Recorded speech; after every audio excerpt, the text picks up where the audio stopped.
The first time it happened, they called it a miracle. A man in hospice opened his eyes and spoke clearly for the first time in weeks.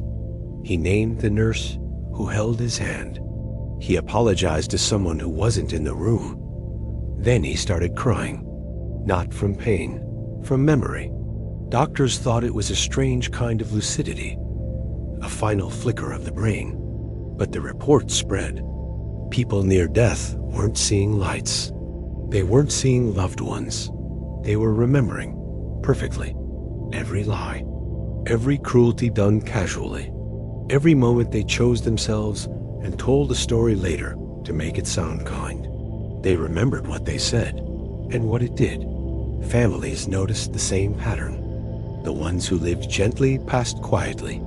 The ones who lived sharp begged for sedation. And the people in between had the hardest time. Not monsters, not saints, just ordinary.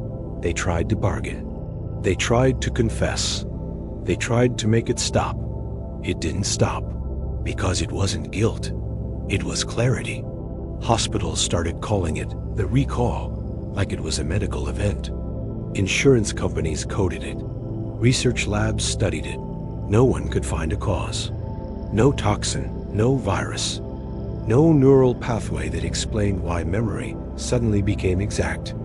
Then a neurologist noticed something on the brain scans. It wasn't random activity. It wasn't panic. It was sequencing. As if the mind was being forced to play the tape in order. Start to finish. No skipping. No editing. No mercy. The government tried to get ahead of it. They funded clinics. They offered therapies. They promised comfort. But comfort wasn't the issue. The issue was that people were learning too late what they had actually been. And once you know that, you can't unknow it. The last recorded words of a patient weren't a prayer. They were a question, spoken softly, like the answer mattered. Is this what it was for?